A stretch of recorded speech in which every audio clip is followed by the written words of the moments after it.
Viajando. Un recorrido por las denominaciones de origen. Un recorrido por los aromas y sabores de la rica gastronomía de España, conociendo sus rincones, su historia, su patrimonio y sus curiosidades. Presentado por Luis Fernández Matamoros, Carmen Garrido y con la colaboración de Juan Ignacio Vecino. Viajando.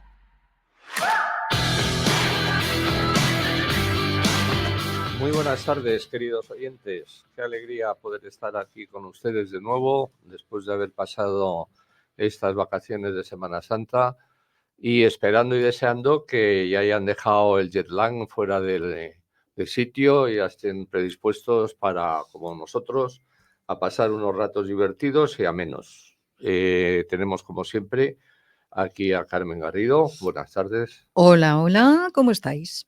A Juan Ignacio Vecino. Muy buenas tardes, otra vez aquí. Al frente del programa, como todos. Bueno, hoy nos vamos a desplazar a una provincia que para mí es una provincia que tiene su embrujo, porque tiene unos parajes, unas ciudades, unos entornos y unos lugares. Y una historia. Y una historia espectacular. Y un patrimonio. Y un patrimonio espectacular. Y yo creo que además, ahora vamos a hablar de la capital de esa provincia.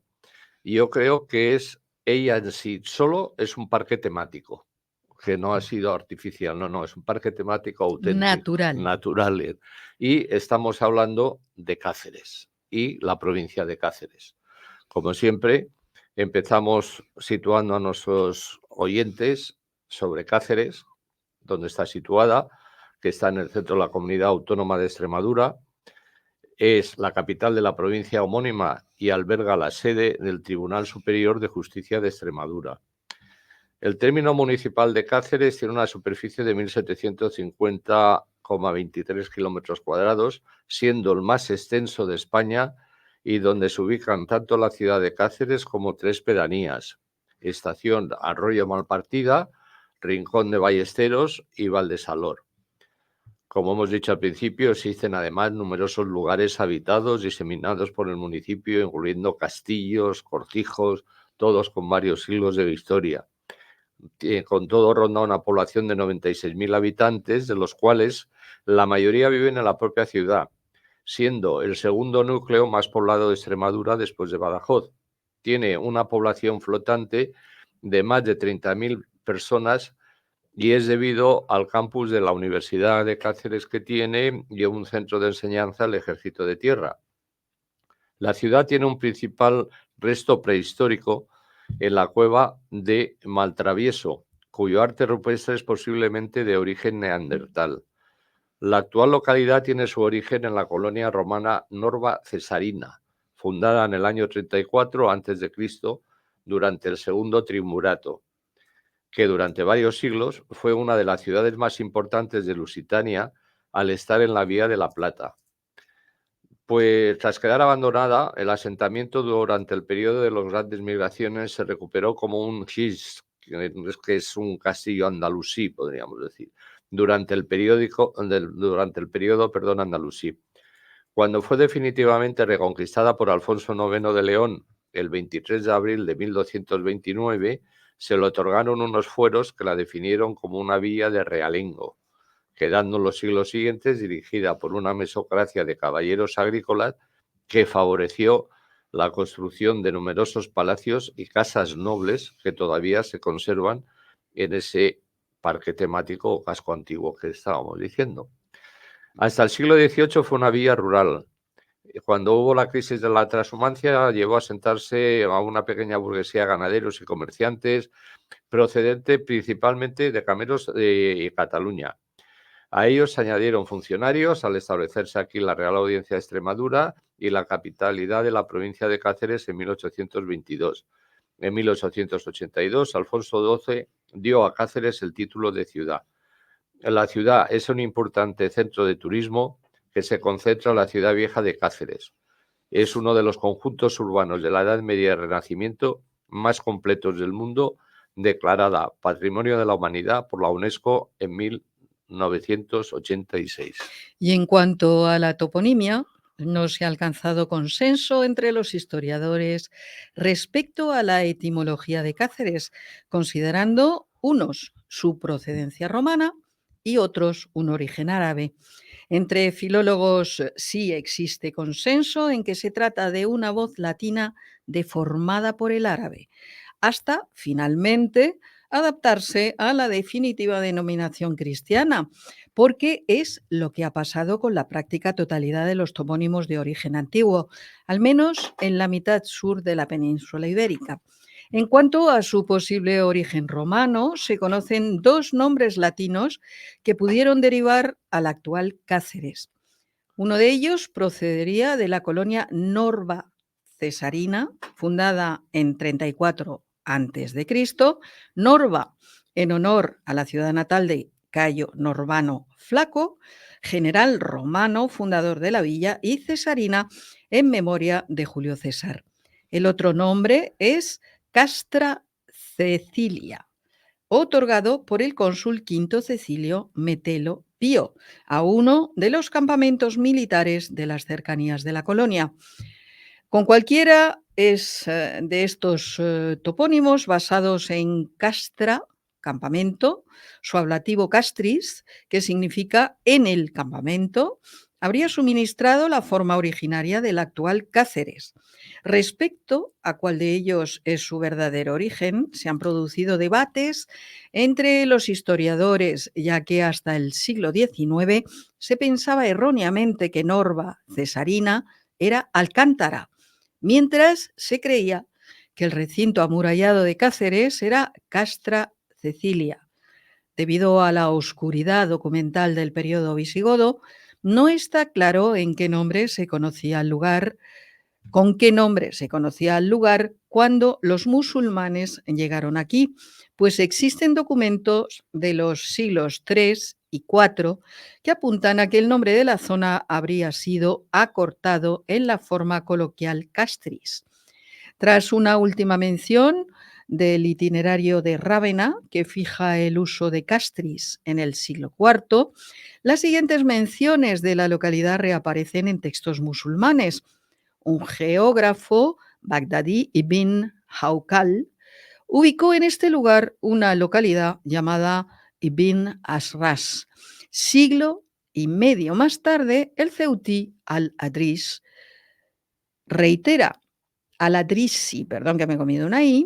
reitera dicha denominación. Existe una tercera fuente del final del periodo musulmán escrita a finales del siglo XII o principios del siglo XIII por Yakut, que sugiere que pasó a llamarse Qasar As de forma separada. En cualquier caso, las fuentes de la época son escasas, ya que los musulmanes nunca consideraron a Cáceres como una localidad importante más allá de su uso como fortificación militar. En algunos escritos antiguos y documentos medievales aparecen diversas denominaciones, como por ejemplo Cáceres, en una bula de 1168 del Papa Alejandro III, Castes, en un documento castellano de 1171 del rey Alfonso VIII, Cárceres, en un mandato de Alfonso IX de León, fechado en el año 1222. No obstante, el mismo rey adopta la forma Cáceres en otro documento del mismo año, firmado durante el asedio. Cánceres, escrito el documento en 1229, mediante el cual Alfonso IX daba concesiones a la Orden de Santiago. Muy bien. Como una ciudad no puede tener otra historia también más que el clima, pues el clima de Cáceres es mediterráneo, pudiéndose considerar continentalizado, por tener una amplitud térmica notable mayor que en la costa mediterránea. La temperatura media del observatorio de Cáceres es de 16,3 grados centígrados, alcanzándose el máximo en el mes de julio con 26,2 y el mínimo en enero con 7,8. La temperatura media en invierno supera los 10 grados centígrados de máxima todos los meses, siendo el más frío enero, con 11,8 grados centígrados, llegando a 4 grados la mínima. con algunas heladas ocasionales. En verano es julio el mes más cálido, como suele suceder en casi toda España.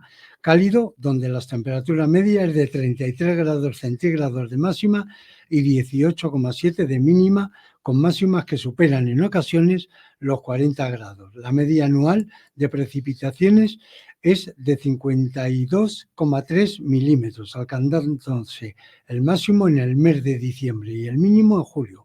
Las precipitaciones no suelen ser muy escasas. Muy bien, pues creo que ya hemos situado a toda nuestra gente. Nos hemos metido en harina, nos hemos metido en Cáceres. Exactamente. Y ahora vamos a meternos en... Y ahora vamos a hablar de las exquisiteces que Ahí. tienen con sus denominaciones de Ahí origen, estamos. porque si no, no estaríamos en Viajando. Do. Para lo cual, en primer lugar, nos vamos a poner en contacto con Juan Hernández, presidente del Consejo Regulador de la Denominación de Origen del pimentón de la Vera. ¡Qué rico! El pimentón, creo, más famoso ahumado que hay en España. ¡Qué rico! Y excepcional. ¿No es así, don Juan Hernández? Sí, es así. Encantado de saludarles a ustedes y a todos los oyentes. Igualmente, para nosotros es un placer tenerlo al otro lado. Muchas gracias. Cuéntenos las vicisitudes del pimentón de la Vera, que pasa a consolidarse, creo yo, aparte de que empieza en el siglo XV y hay orígenes del esto, pero luego el asentamiento fijo y hay esto viene motivado por un cambio curioso, que es pasar del textil a la producción del pimentón, ¿no? Efectivamente, sí. Se introdujo en el siglo XV, los primeros datos que se tienen del cultivo aquí en la provincia de Cáceres son de los monjes jerónimos del monasterio de Guadalupe, que son los que lo introdujeron. Y luego lo trajeron a la zona de la Vera.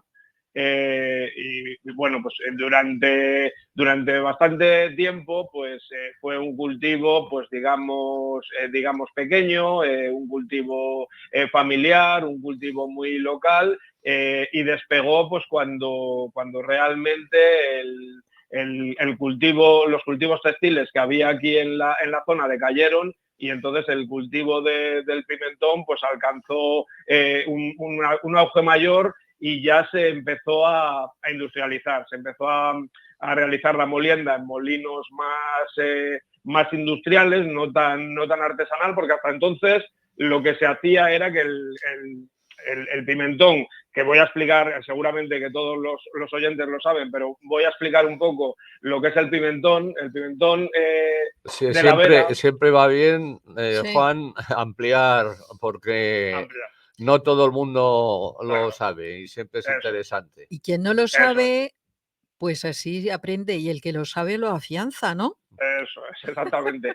Pues el pimentón de la Vera no es más que el resultado de la molienda de frutos maduros y secos de pimientos cultivados de variedades autóctonas aquí en la Vera, es decir, son variedades que están adaptadas aquí en la Vera, que se cultivan aquí desde hace muchos años, y que pues con el agua tan estupenda que tenemos y tan cristalina, que nos viene de las gargantas de la Sierra de Gredos, y el cariño de los agricultores que lo cultivan el pimiento, pues se recoge luego en estado óptimo de maduración, cuando está muy maduro y de un color muy rojo, y los propios agricultores los secan en sus explotaciones.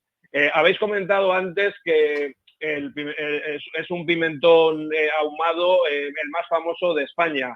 Es que es el único pimentón ahumado que hay en el mundo. Eso es lo que le da es la peculiaridad que tiene el pimentón de la Vera. Entonces, lo que se estaba contando, los agricultores los secan en sus explotaciones, en unos secaderos tradicionales, con un hogar que se pone en el secadero de encina o de roble. Un hogar es una leña, pues, es una hoguera con leña, pero con fuego muy, muy lento, porque lo que necesita el pimentón de la Vera para su curado, para su buen curado, es que sea una combustión lenta y que con ese calor del hogar de leña pues se seque. ¿Qué ocurre? Pues que al ser el secado con humo de encina o de roble, pues esto lo que hace es que el producto se ahume. Y preguntaréis, ¿y por qué esto se hace solamente en la Vera y no se hace en ningún otro lugar del mundo? Pues esto se empezó a hacer en la Vera, el secado ahumado tradicional nuestro, pues porque el clima que tenemos aquí en la Vera son de otoños muy lluviosos. Llueve mucho en otoño y entonces los sistemas de secado que hay normalmente en otras partes del mundo pues son secados al sol o secados con aire y claro, el problema que hay aquí en la Vera es que con inviernos tan húmedos, si no se le aportaba calor, pues se pudría y entonces no había posibilidad de obtener un buen pimentón. Y así empezó a utilizarse el secado con humo de encina o de roble, con el calor de este hogar de leña. Y bueno, pues desde muy antiguo, que ya los monjes de Yuste ya lo hacían esto, pues hasta nuestros días que ha llegado, pues convirtiéndolo en un pimentón muy característico y muy reconocido en todo el mundo, precisamente por este sabor tan delicado y por este aroma ahumado que tiene tan peculiar. Eso se llama, creo yo, Juan, a ver si no me corriges, hacer de necesidad virtud.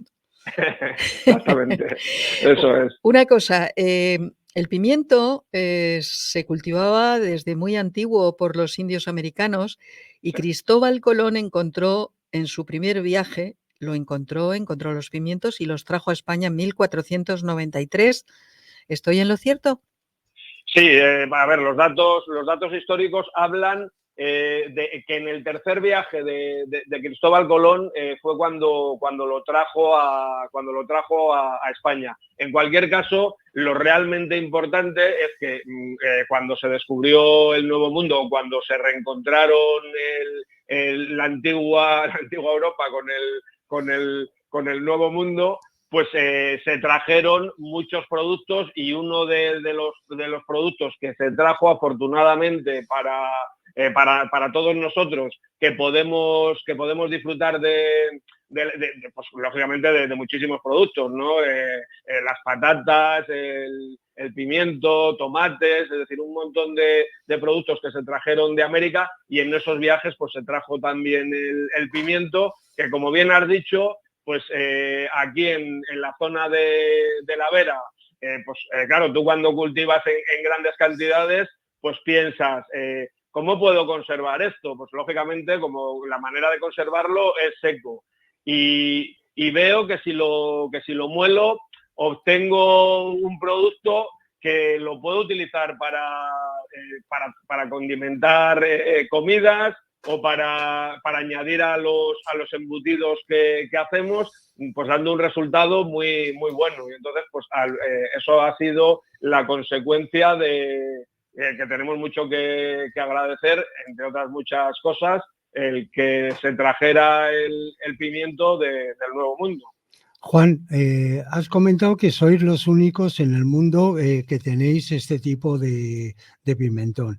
Pero, ¿cuál es la diferencia entre el pimentón dulce y el pimentón picante? ¿Cuál empezó antes? ¿Cuál empezó después? ¿Por qué se hizo uno? ¿Por qué se hizo otro?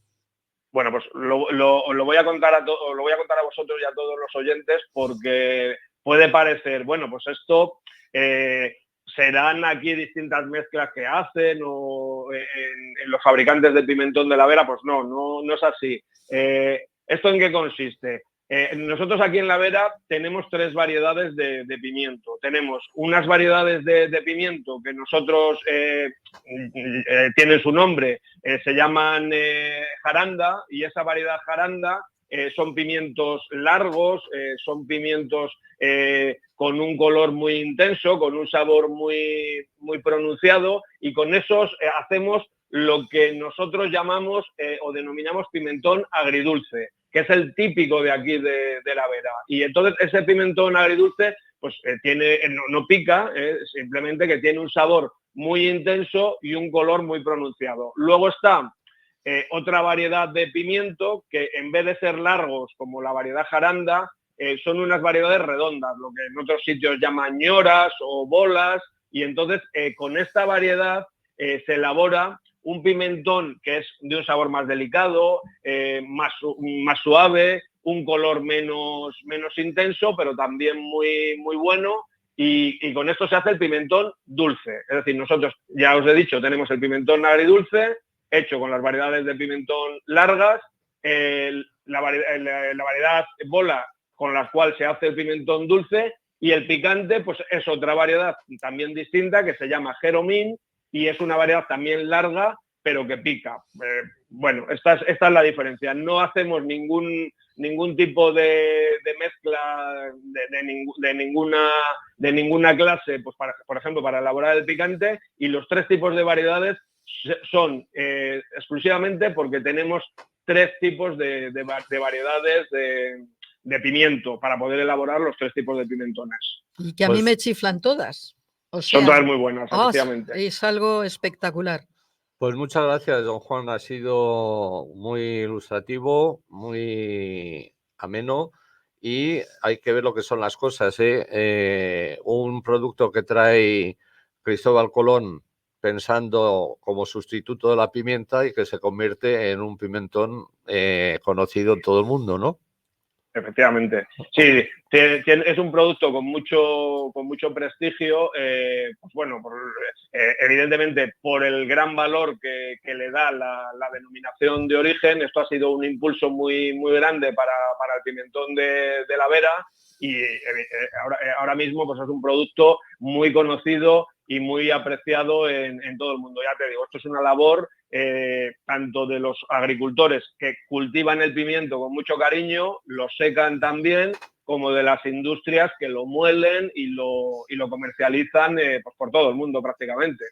Pues enhorabuena y a seguir con ello. Ha sido un placer contar con usted, que nos explicase todas las vicisitudes del pimentón de la Vera, y estoy seguro que en ninguna cocina de España y del mundo tiene que faltar ese tarrito, ese envoltorio de pimentón de la Vera. El tiempo vuela, pero a mí se me queda en el tintero el tema de los secaderos que tiene su enjundia. Sí, pero será otro día. Será otro día. Porque... Otro día, estoy a vuestra disposición cuando queráis. Será un placer también, y ha sido un placer estar con vosotros también hoy. Igualmente. Muchas gracias. Muchas gracias. A veces almendra amarga, si no estás, la respiración me falta.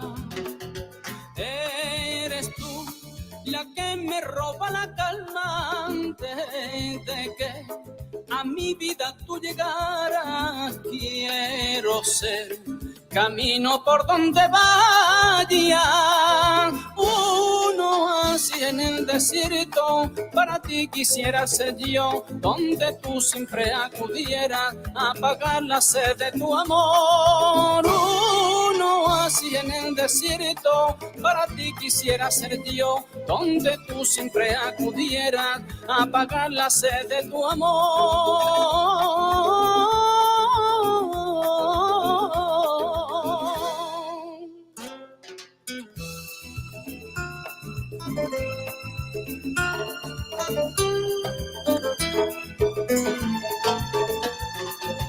Eres tú la llama que aviva el fuego de mi amor. Bueno, como estábamos hablando aquí fuera del micrófono abierto, entre nosotros nos subtitulamos y nos damos categorías diferentes. Entonces, en estos momentos vamos a tener el gusto de que colaboren con ustedes Mr. Patrimonio. Tenemos a Juan Ignacio para que nos hable lo que luego va a extenderse más en un principio. Me encanta, jamás me habían llamado Mr. Patrimonio, pero bueno, me alegra mucho. Ya sabes que aquí tenemos mucho sentido del humor, todos. Hombre, por eso estamos aquí, si no estaríamos. Si no, nada. Pues sí, la verdad es que Extremadura es un lugar con un patrimonio maravilloso declarado Patrimonio de la Humanidad por la UNESCO y aquí en España, pero sobre todo por la UNESCO. Y en Cáceres, concretamente, hay dos patrimonios. Uno que es el patrimonio cultural, que fue la ciudad vieja de Cáceres, declarada en 1986 con los criterios 3 y 4, ya sabéis que siempre hablo de los criterios, y luego una reserva de la biosfera, que es la reserva de Monfragüe, que fue declarada en 2024. Hay que reconocer que la historia del antiguo Cáceres, bueno, pues es una historia de batallas entre moros y cristianos. La ciudad se refleja en su arquitectura, es una mezcla de estilos, tanto romano como islámico, gótico, del norte y renacentista italiano. Y de las aproximadamente 30 torres de época musulmana, la Torre del Bujaco es la más famosa. A mí me gustaría, antes de que luego entremos en lo que es el patrimonio ya puro y duro de la ciudad de Cáceres. Ciudad y provincia también, ¿no? Exacto, y provincia. Me gustaría destacar lo que es la Torre de Sande, el Palacio Inferior de los Golfines, la Casa de las Cigüeñas, el Arco de la Estrella, el Arco Romano del Cristo, la Torre Árabe de Bujaco, el Aljibe Árabe. Es decir, que hay un montón de monumentos que son los que hicieron que la UNESCO lo declarase Patrimonio de la Humanidad por toda su historia y por toda la belleza que conlleva. Muy bien. Luego, efectivamente, le vamos a sacar más punta al esto. Cuenta la leyenda que un pastor, después de ordeñar sus ovejas y beber leche de un cuenco, se recostó a la sombra de un árbol y allí se durmió.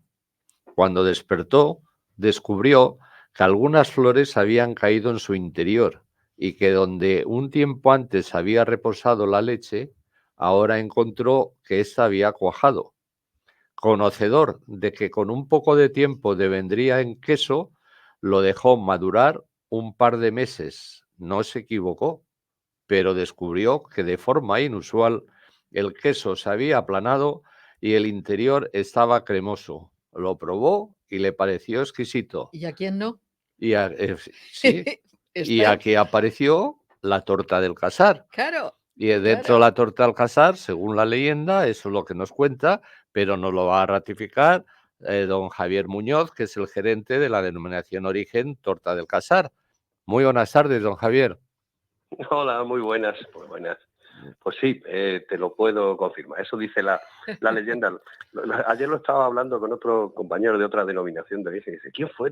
Imagínate, ¿quién sería el primero que se le ocurrió echar flor de cardo a la leche para cuajar? Y digo, bueno, pues eso cuenta la leyenda y como bien dice, ese queso que se volvió plano y un poco extraño de forma resultó ser pues una exquisitez. Una exquisitez. Bienvenida a esa leyenda y bienvenida a esa circunstancia, si es real, es ¿no? precioso. Porque desde entonces yo creo que no hay un lugar o nadie que no quiera ir detrás de una buena torta al casar. Claro, sí, es cierto. Además, fíjate, ese nombre torta del casar, hablamos de denominación de origen y hablamos de la zona de Casar de Cáceres, a 10 kilómetros al norte de la ciudad de Cáceres de la que estabais hablando, Patrimonio de la Humanidad. Bueno, pues ese casar. Pero ese nombre de la torta viene de la forma precisamente, porque los que hacían los quesos, cuando se daba este fenómeno, decían que el queso se les atortaba porque les recordaba a la forma de una torta de pan, una torta de harina, así ancha, muy bajita y muy estrecha. Y bueno, eso se decía siempre aquello, ya se me atortó el queso, se me ha puesto así, ya era un problema, porque claro, al final el queso lo haces para conservar la leche, para comerciar, para poder transportarlo. Y la torta del casar pues tenía el problema de la corteza frágil, ese interior cremoso, que no se daba mucho como para eso, para el comercio, para el viaje. Pero no os engañéis, porque hay veces que uno dice, bueno, y eso se lo daba de comer a los cerdos y tal. Y dice, no. No, el que estuviese con esa forma no significaba. La gente era inteligente, Hombre.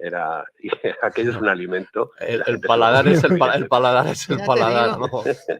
Además, yo Efectivamente. recientemente, ayer comí torta del Casal, precisamente.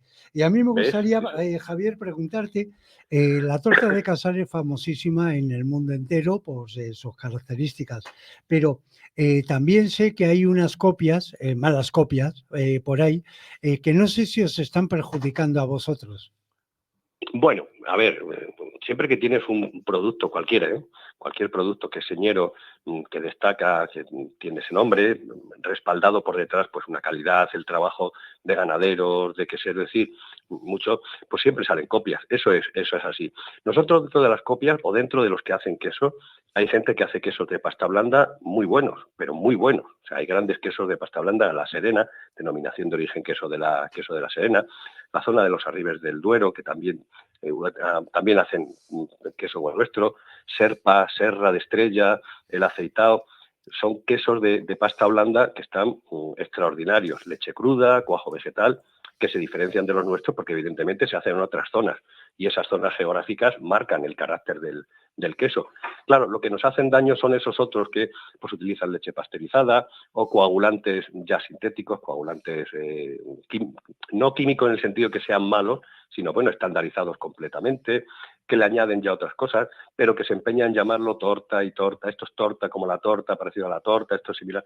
Eso cada vez menos, porque es cierto que llevamos ya unos cuantos pleitos encima y casi todos ellos ganados, cada vez menos daño, pero bueno, es cierto que siempre, bueno, te puedes encontrar que dice, te voy a poner una torta del Casar y cuando lo ves dices, no, eso no es torta del Casar, eso es otro queso. No, pero es parecido. No, un poco de daño siempre hace, pero ahora mismo, después de los 20 y tantos años que llevamos trabajando en la protección del nombre, bueno, pues la cosa está un poquito más tranquila.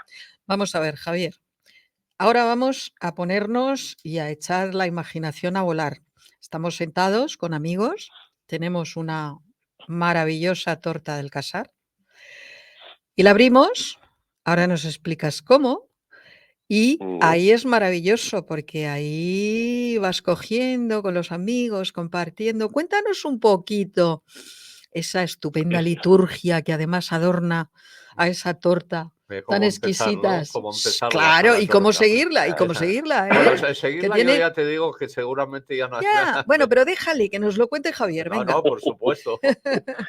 Bueno, ya sabéis que es eso que dices, esa liturgia que es tan interesante, que es tan bonita, que te permite compartir el queso, que es perfecto para los que estamos acostumbrados a que lo conocemos, y luego, sin embargo, es un problema cuando salimos fuera, porque no todo el mundo sabe. Cuando sales fuera de España, un poquito más allá de Francia, Italia, alrededor, ya la gente solamente conoce el manchego.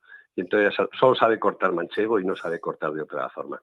Pero si te vienes aquí, como estás diciendo, dices, primero atemperas el queso. Eso es fundamental. Esto y cualquiera.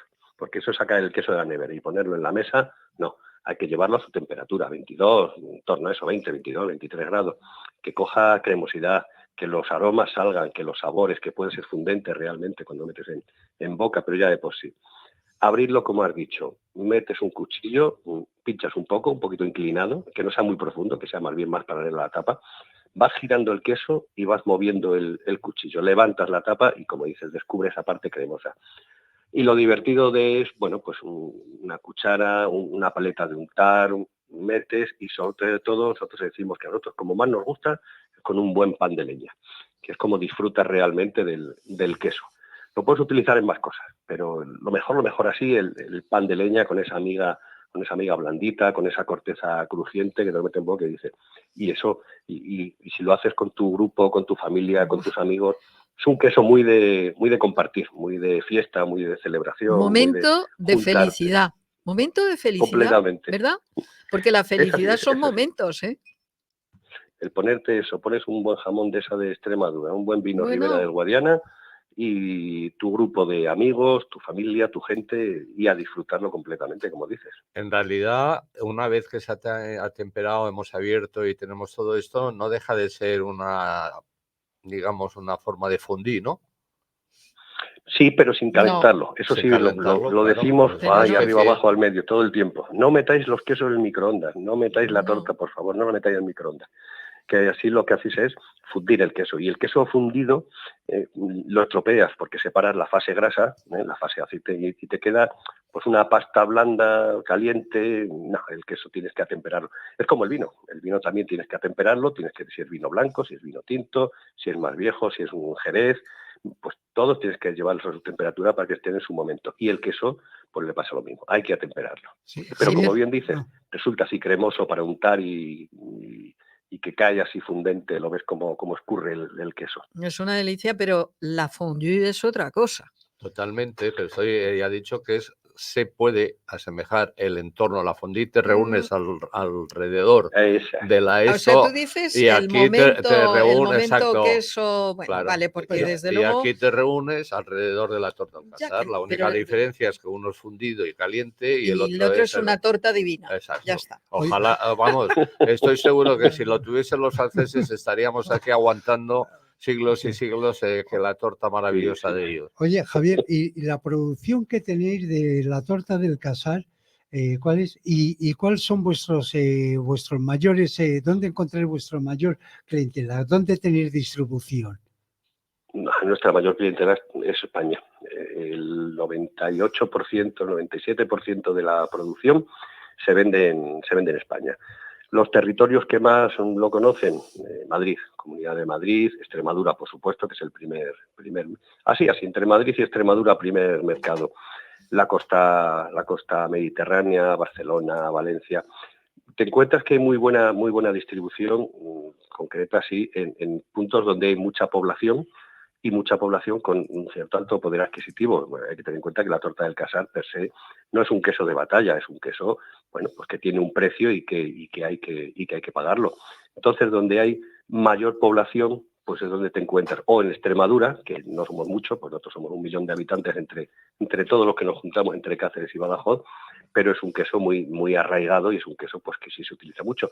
Se utiliza mucho en la restauración, se utiliza mucho pues, en bodas, bautizos, en comuniones, en comidas de empresa. Siempre hay una torta del Casar así puesta en medio y eso ayuda a las ventas aquí. Las ventas en exterior, te he dicho, flojas.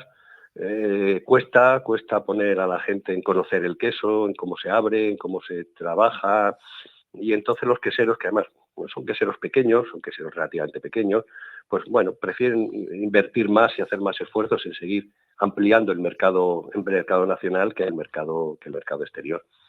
Y bueno, un poco sobre lo que me decías de cantidad, pues fíjate, nosotros el año pasado hemos estado en torno a los 350 y tantos mil kilos de queso, unas 700 y pocas mil piezas, que es lo que hemos vendido, lo que hemos puesto en el mercado, sobre todo de los formatos más pequeños, que es lo que más se venden ahora mismo.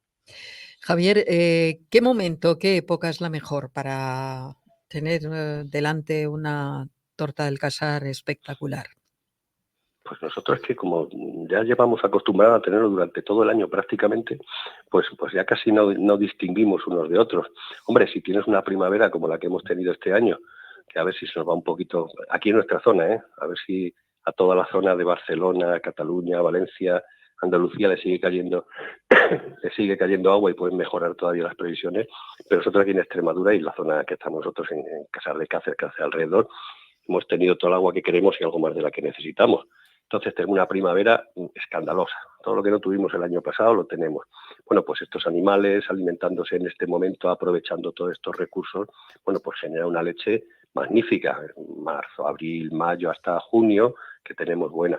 Súmale las etapas de maduración y demás, pues te estás encontrando que en abril, en junio, agosto, septiembre, octubre, vas a tener muy buena torta del Casar. Y luego si tenemos una buena otoñada, que también es importante, pues tiene una torta del Casar magnífica también para esos meses de noviembre, diciembre.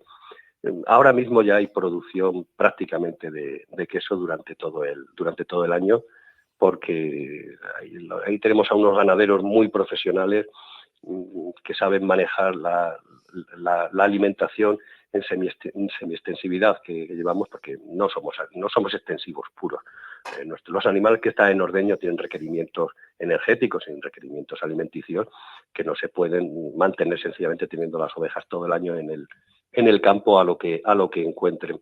Pero bueno, con esa densidad baja, relativamente baja que tenemos en en lo que son el número de animales por hectárea, se consigue una alimentación natural durante todo el año y conseguimos producción durante todo el año prácticamente. Pues muy bien, don Javier, que no falte esa producción, porque hay que seguir tomando torta al casar en cualquier momento y en cualquier circunstancia. Ha sido un placer tenerlo con nosotros. Sabe que aquí tiene su casa, tiene los micrófonos abiertos para cuando quiera. Y repito, encantadísimos de haber podido escucharle y su maravillosa definición de lo que es la torta al casar. Y aunque sea en mente y por fantasía, hemos degustado una torta del casar, que no es poco, sí, pero la degustaremos físicamente. Físicamente. En pronto. Muchas gracias a vosotros, a vuestro programa, por prestarnos atención y permitirnos también que nos dirijamos a vuestros oyentes y que hablemos de nuestra torta del casar. Gracias, Javier. Muchas gracias. Gracias. Gracias.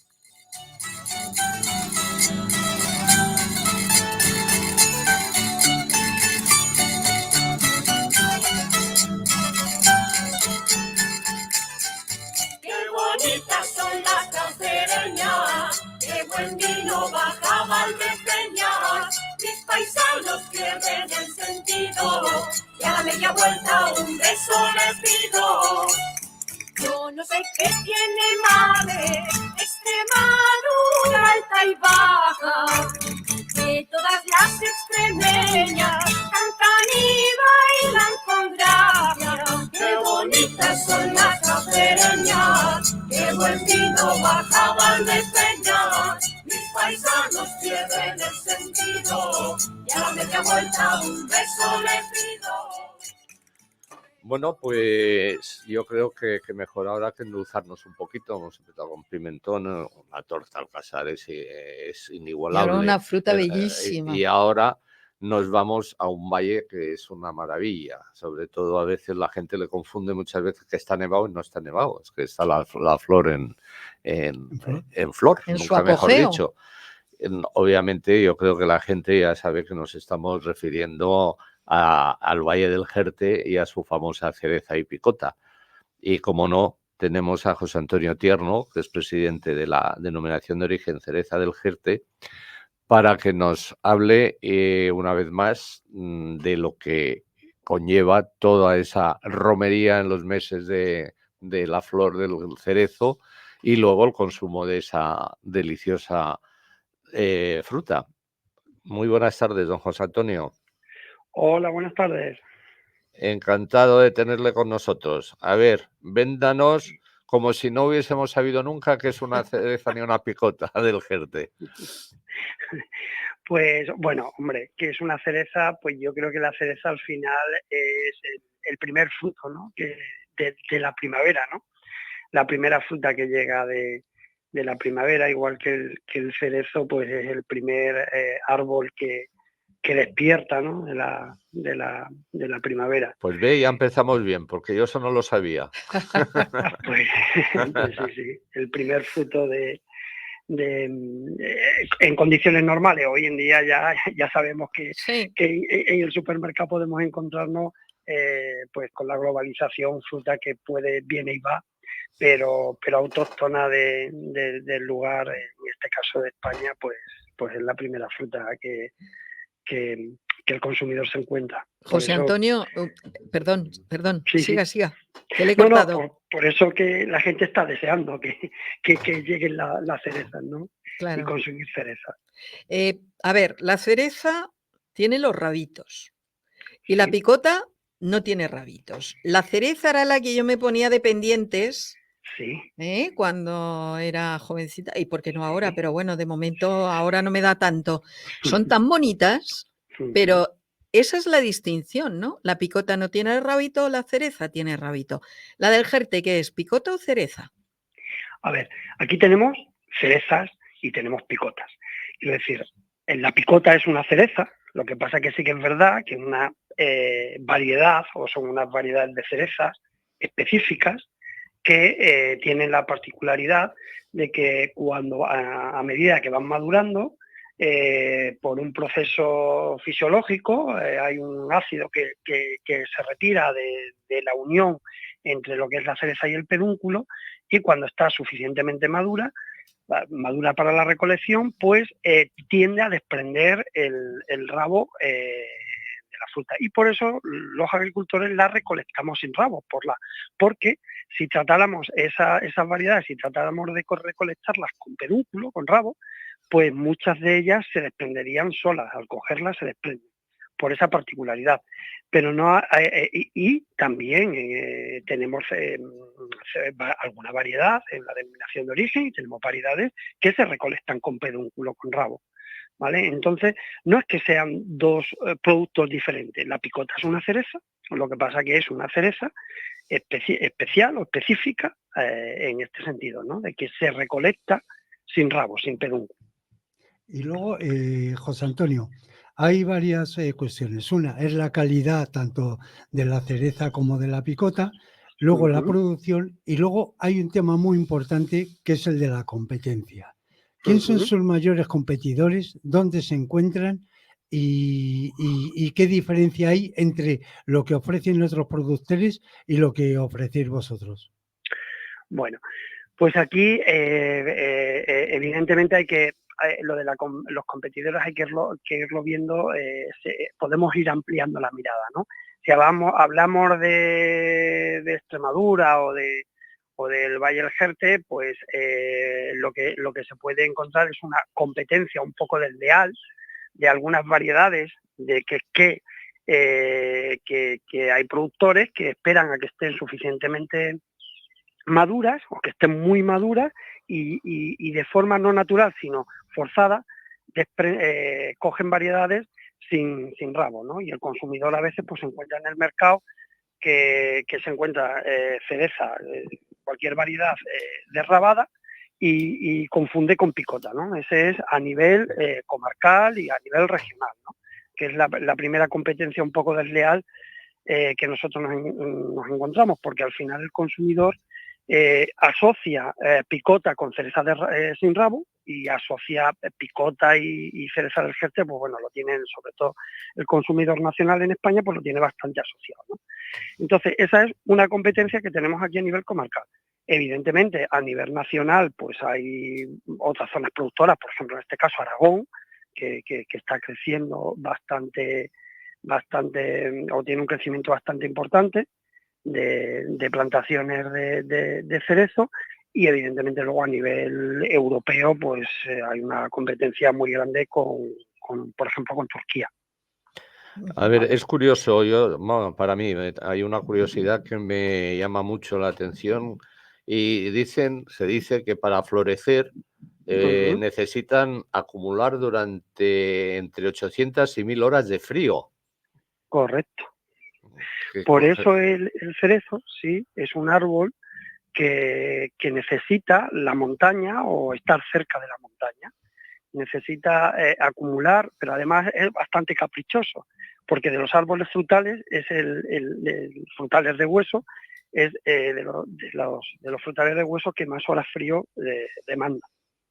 Y además, esas horas frío hace un trabajo de que va restando, es decir, si hace calor, tiene que estar el árbol suficientemente dormido, ¿vale? Durante el invierno, durante los meses de noviembre, diciembre, enero, febrero, a final de febrero, ya empieza a mover y a despertarse, y en todos esos meses tiene que haber acumulado aproximadamente entre 800 y 1000 horas de horas frío por debajo de 7 grados.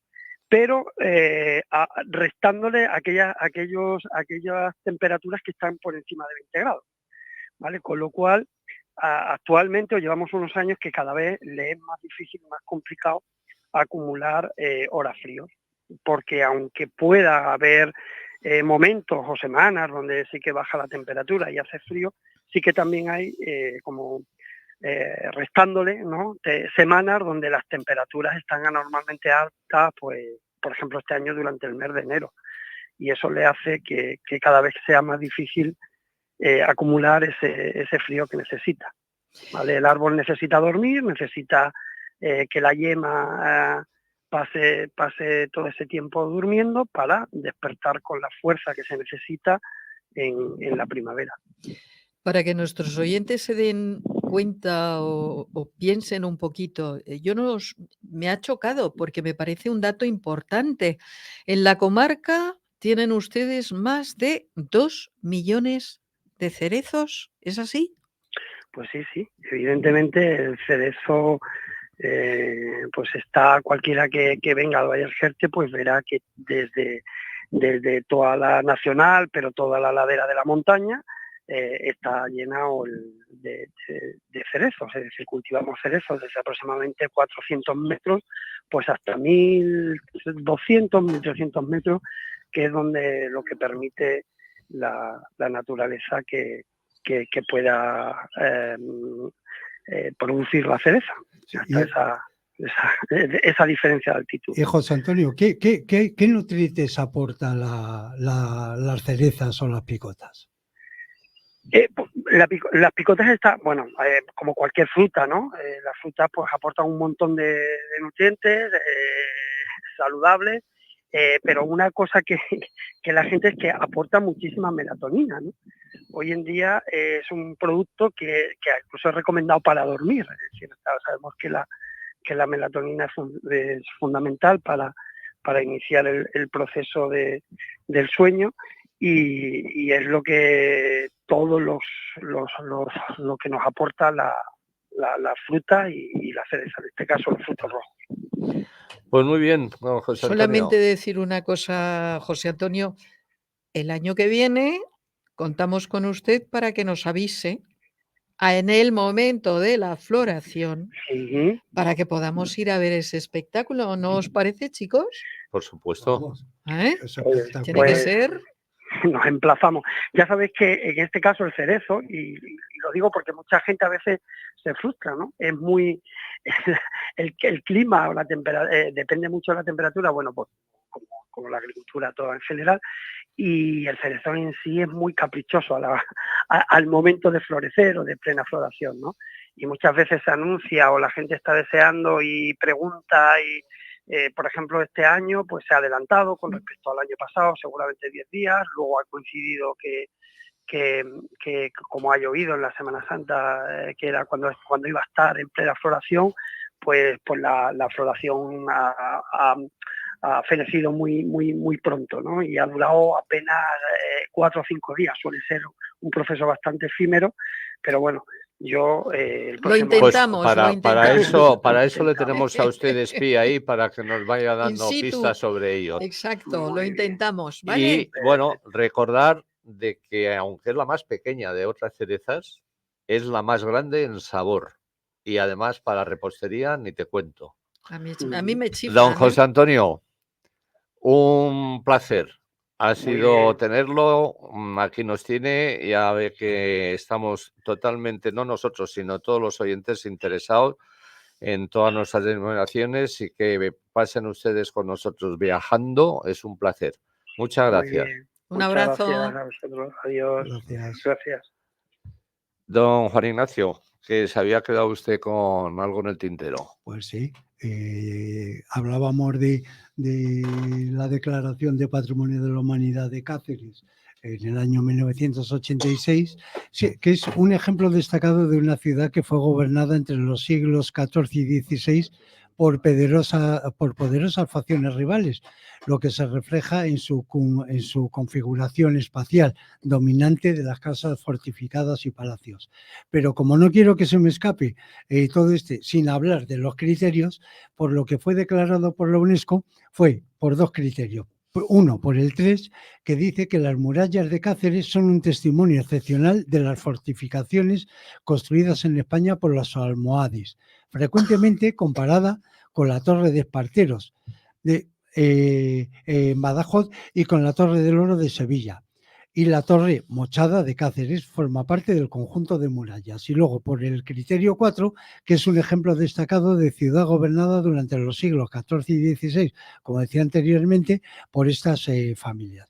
Esta ciudad extremeña es única por sus características históricas, que desde la Edad Media hasta la época clásica llevan huellas de influencia, como había comentado anteriormente, de muy diversas civilizaciones. Muy bien.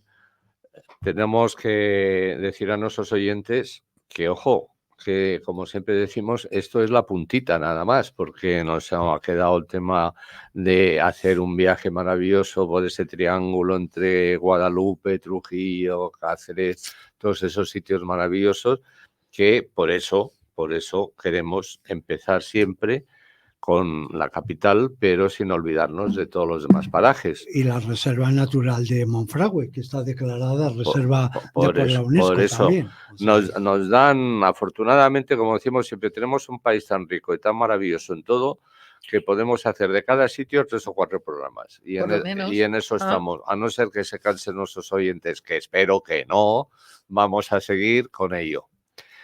Quiero aprovechar ya nos vamos a despedir. Como siempre, quiero agradecer a nuestro técnico David López, que tan bien nos cuida y nos lleva, a Carmen Garrido, Juan Ignacio Vecino, un servidor.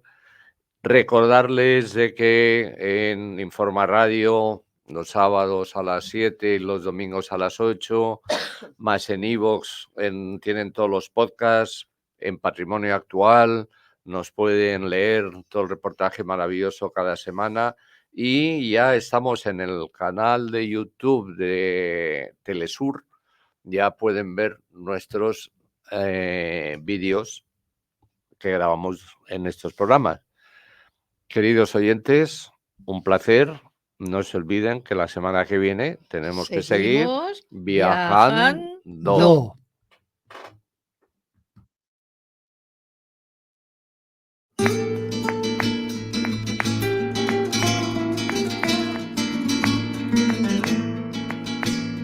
Las lavanderas de Cáceres, todas contentas están, se han comido la merienda, una sardina con pan.